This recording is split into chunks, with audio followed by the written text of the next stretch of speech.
Jack and the Beanstalk. Once upon a time there lived a boy called Jack. He lived in a cottage with his mother, and their most valuable possession was a cow called Daisy. Daisy provided fresh milk for Jack and his mother every day, and they loved her very much. Sadly, the day came when Jack and his mother had no money left. Jack's mother told him that he would have to take Daisy to the market to sell her. Jack was distraught, but he knew that they had no choice. He set off to market with Daisy, feeling very sorrowful. On the way to market, Jack met a man. The man had a large curly moustache and was wearing a sparkly yellow cloak. He stared with interest at Daisy, then said, "What a fine cow you have there, Jack." "How do you know my name?" asked Jack, confused. "I know lots of things," chuckled the mysterious man. "For example, I know that the beans I hold in my hand have magical powers."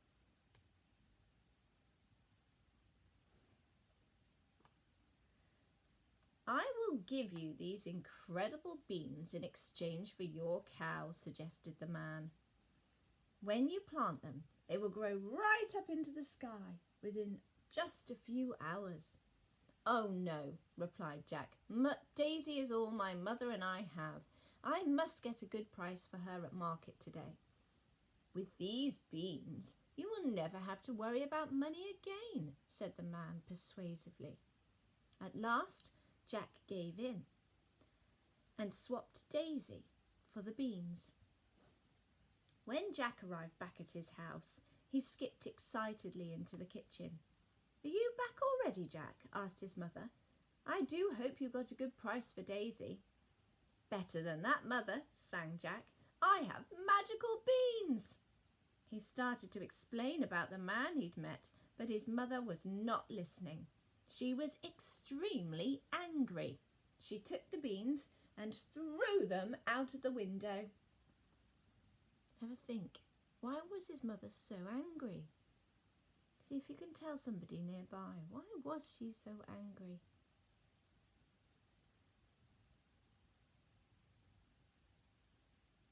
You're right. She needed money, not beans. She needed to buy things for them with money. She needed food for the house. The beans weren't going to be good enough for food, were they? There were only about 5 of them. And she didn't, I don't think, believe that they were magical beans. Jack was sent to his room. He lay down on his bed and cried himself to sleep. The next morning, Jack woke up and noticed that his bedroom was darker than usual. A shadow fell across the room. He ran outside to investigate. Jack was astounded by what he saw in the garden. Overnight, the beans had grown into a gigantic beanstalk. It was thicker than the trunk of an ancient tree and covered in healthy green leaves. It was the most amazing plant he had ever seen. The beanstalk went high up into the clouds. He could not see the top of it. "I will climb this beanstalk," said Jack, feeling determined. Jack was fit and strong. He started to climb the beanstalk with ease. However, the higher he climbed, the harder it got to find things that he could grab onto. Soon his limbs started to tire. "I must go on," he said to himself firmly. He grasped the beanstalk and climbed higher up into the clouds. Eventually, he reached the top. Jack saw an enormous castle. As he stepped closer, he realized that even the door was far bigger than any he'd ever seen before. It had been left slightly ajar, so Jack was able to sneak inside. Jack stared in amazement. All of the furniture was huge. The chairs and tables towered above him like skyscrapers. You know, those big tall buildings you find in cities. There was a bowl of water on the floor for a cat or a dog to drink from, but it was so big that Jack could have bathed in it. Suddenly, the floor beneath Jack's feet began to shake, and Jack heard a loud, rumbling noise. His heart was beating loudly in his chest as he scurried quickly inside a cupboard to hide. A colossal giant marched into the room. Jack peered nervously through a hole in the cupboard door. The giant's face was covered by a bushy brown beard. He had rosy cheeks, and there was not one single hair on top of his head. "Fee, fi, fo, fum, I smell the blood of an Englishman," bellowed the giant menacingly. Jack shivered with fear. The terrifying giant sat down at the table. On the table was a hen and a golden harp. The glittering harp caught Jack's eye, and although he was petrified, he watched with fascination. "Lay," said the giant, and the hen laid an egg. The egg was made of solid gold. Jack was mesmerized by the bright, shiny egg as he watched through the hole in the cupboard door. "Sing," said the giant, and the harp sang.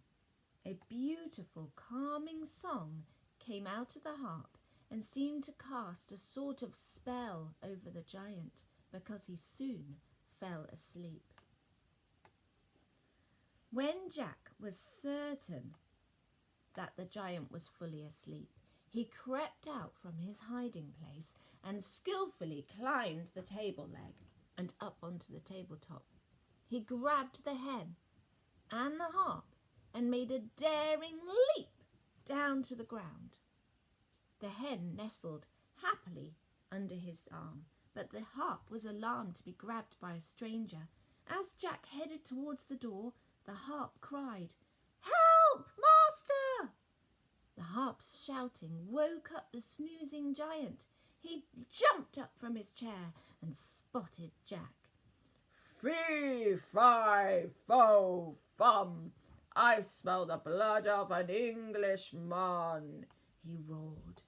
The giant started to chase Jack. Jack didn't stop to look behind him. He ran with all his might. The giant got closer and closer. The giant's strides were vast, so he was able to catch up with Jack quickly. Jack reached the beanstalk, started to climb back down it. He was breathing very quickly and his heart was racing. It was not easy climbing down the beanstalk while holding on to a hen and a harp. The beanstalk shook. Jack looked upwards. The giant had got onto the beanstalk and was climbing down after him. When Jack reached the bottom of the beanstalk, he stumbled onto the ground, utterly exhausted. "Help!" he shouted at the top of his voice. He knew that the giant wasn't far behind him. Jack's mother came rushing towards the beanstalk with an axe in her hands. Without hesitation, she sprinted to the base of the beanstalk and began chopping at it frantically. The beanstalk began to wobble, and a loud cry came from above them. The giant fell and crashed to the ground. He was never seen again. Jack hugged his mother. "Thank you," he smiled, still out of breath and shaking all over. "I'm so glad to have you back, Jack," she whispered, looking at him lovingly. Jack's mother was delighted to see the golden harp and the hen. The harp now seemed happy to call Jack his new master, and the hen quickly started laying golden eggs on Jack's command. In fact, Jack was able to sell the golden eggs to buy Daisy back. They they didn't have to worry about having enough money again, and they all lived happily ever after.